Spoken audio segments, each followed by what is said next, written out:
Hello, Todd. Yes. Hey, it's such an honor to be able to speak with you today. Oh, my pleasure. No problem. Well, you have such a long and incredible career as a musician, songwriter, and producer. It's hard to know where to begin this conversation. Well, let's start with the tour we're on, I guess. Okay. Yeah, you're going to be playing in If we Phoenix. have time, we'll work backwards. Sounds good. So it's the White Album 50th anniversary show. It's going to be in Phoenix on December 6th, and it includes you, Mickey Dolenz, Christopher Cross, Joey Molland from Badfinger, and Jason Sheff from Chicago. Yeah, it's quite a lineup. Yeah. Will you guys be playing two songs from the White Album strictly, or will you be mixing in your own tunes? We get to do our own, two of our own songs each.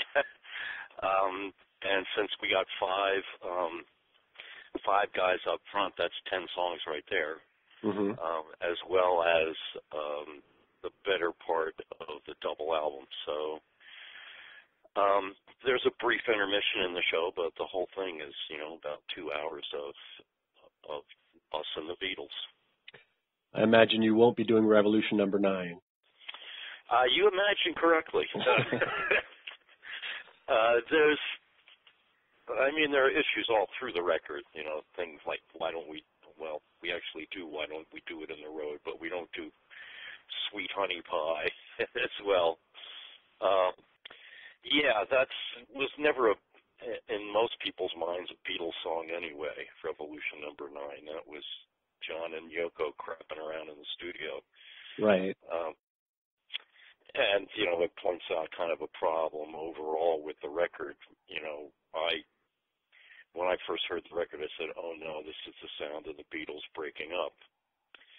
And, a lot of the Beatles fans come in at various phases of their career, and as old as I am, I was there from the very beginning of the British invasion. The Beatles were, 5, 6 years older than I was, so they're kind of like big brother age to me. Mm-hmm. But a lot of people got into the Beatles, as they were born after me and as they got older. So some people, the very first Beatle album that they remember is the White Album. And then they, I guess, went backwards from there. But the album does have its fans. They do show up to hear it. Well, how did this concert tour come into being? I've actually done this kind of thing before with the same producer who put the show together. We did a thing called the Walk Down Abbey Road, maybe, I'm not sure, but it would have been probably the 30th anniversary of that album or something. Did you know these other guys that are touring? Christopher I've known for a while. As a matter of fact, I met Christopher doing one of these kinds of things. The other guys I had no experience of, except for Joey Molland, of course, because I produced Badfinger Straight Up.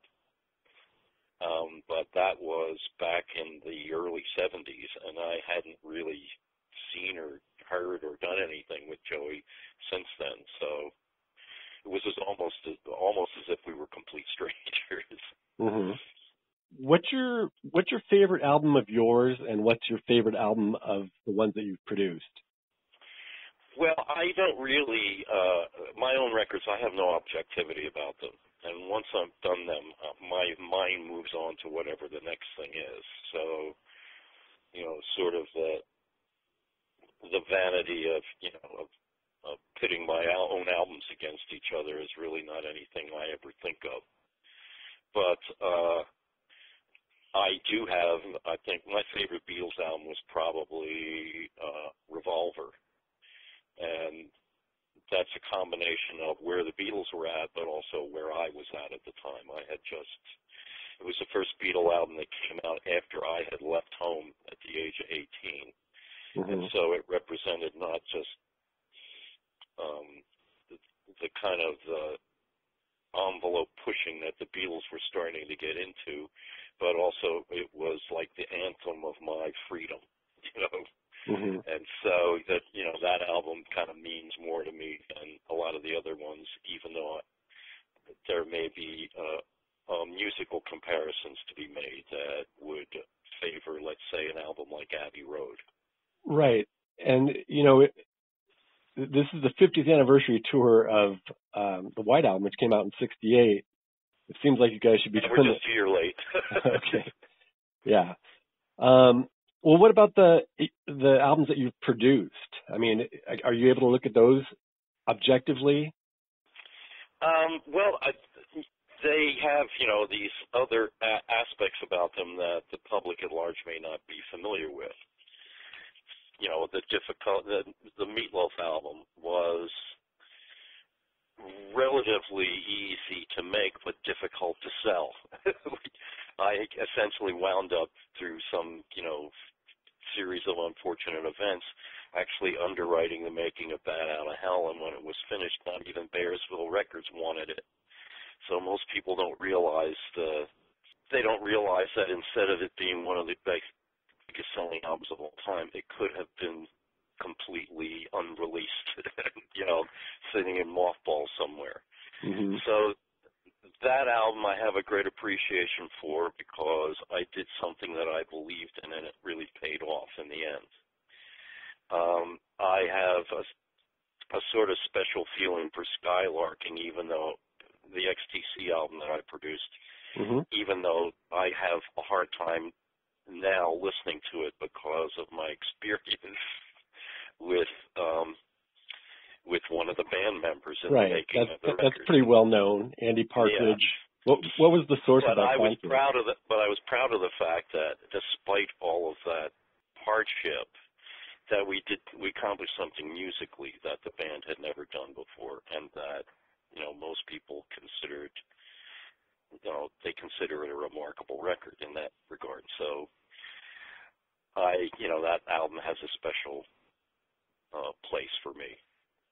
But you still have even though I can't listen to it. It still brings up bad emotions? It's not that, it's I don't stew about it or anything like that, but I certainly listen to it plenty and I live through it as well. After I finished the record,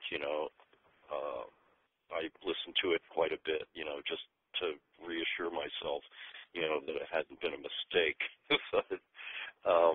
But otherwise, it's just sitting down, I guess is another thing altogether. Having the time, I've changed along with everyone else, and finding the quality time to sit down and listen to a whole record all the way through without being interrupted, something like that, is a rare, it's a rare occurrence.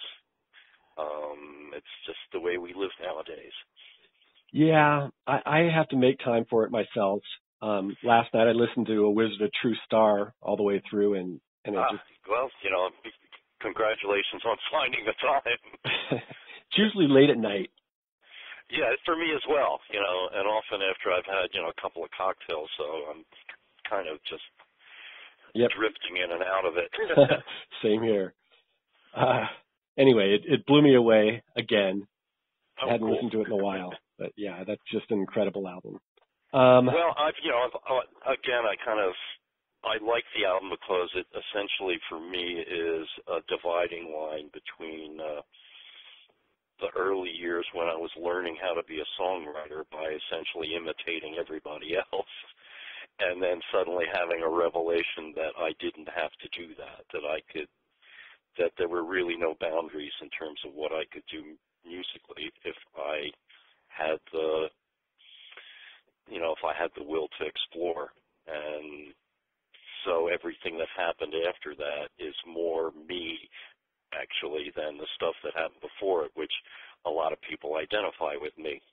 Right. You could have kept producing top 40 hits, but you did something that was in the other direction, and I really admire you for that.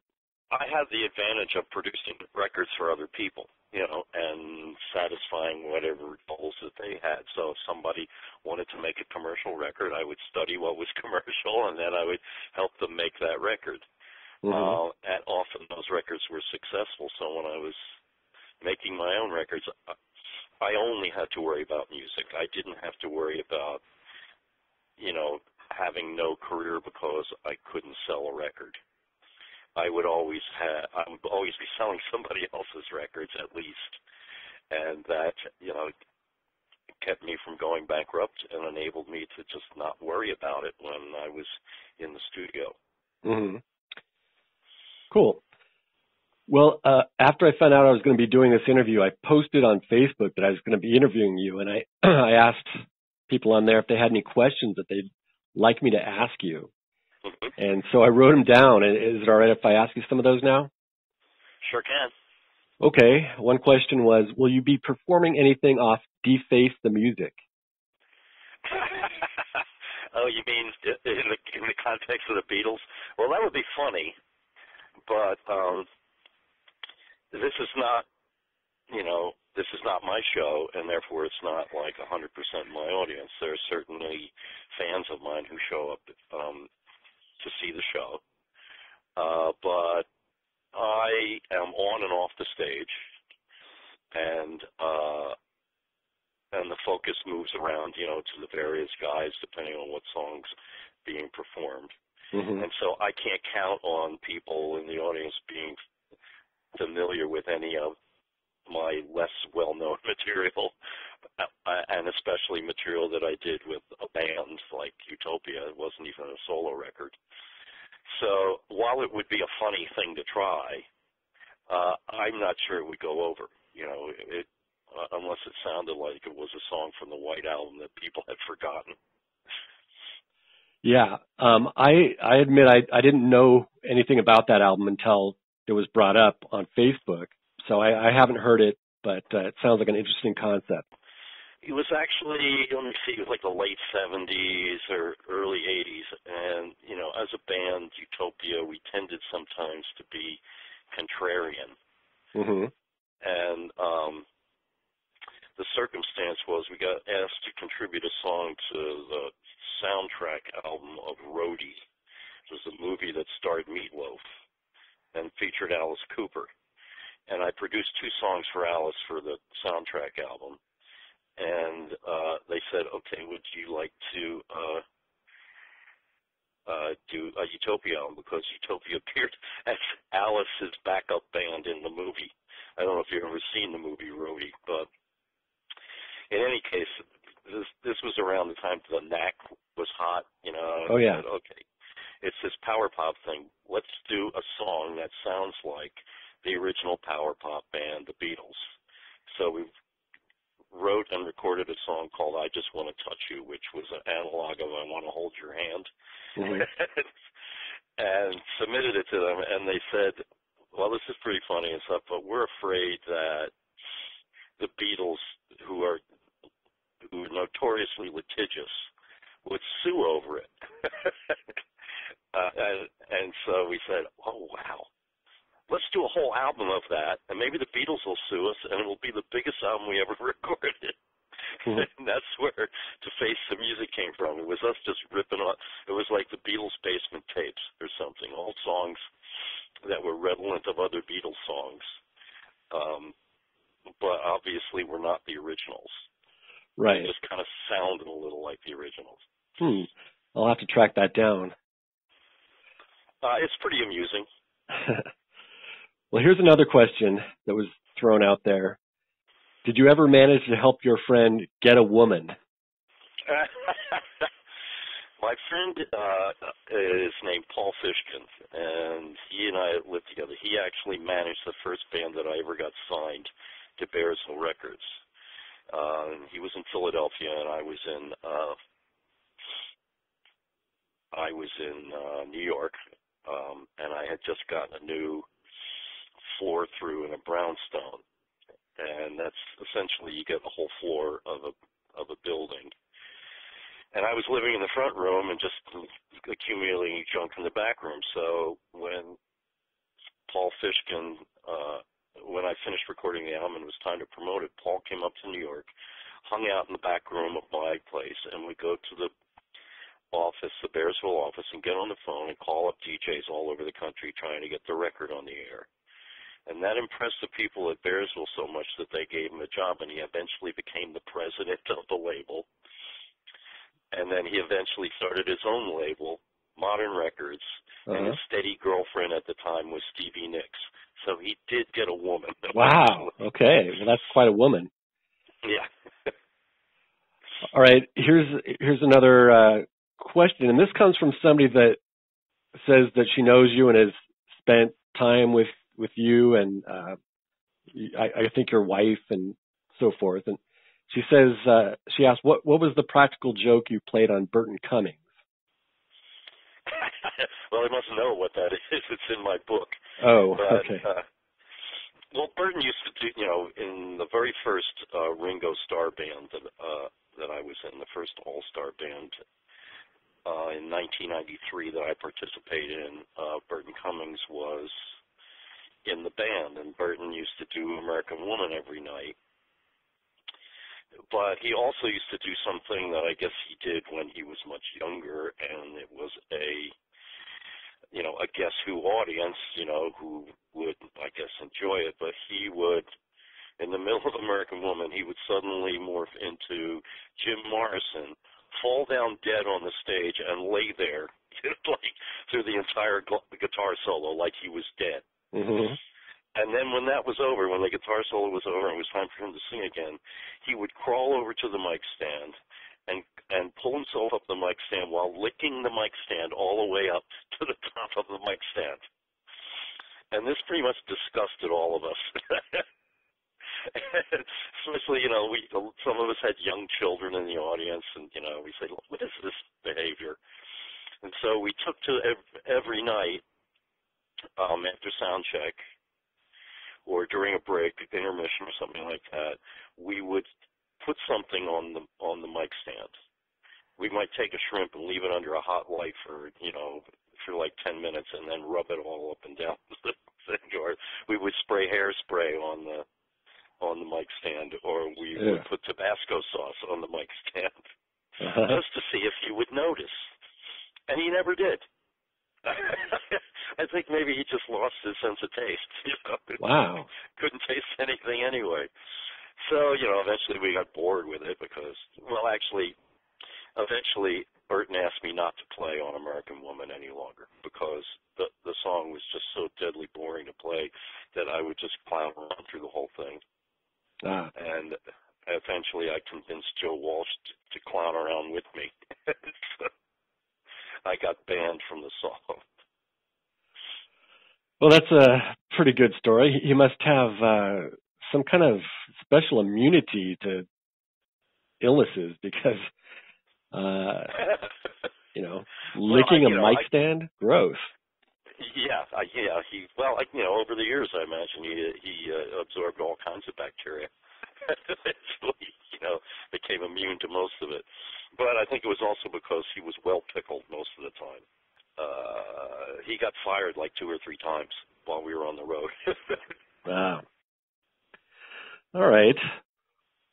Well, I was told to keep this to 20 minutes, about 20 minutes. I think we're about 20 now. Yeah, I got somebody in the wings. Okay. Well, thanks. This was really enjoyable. My pleasure. I'll see you when we get to Phoenix, I guess. Yeah, hope so. All right. All right. Cool. Thank you. Bye. Talk to you later. Bye-bye. Bye.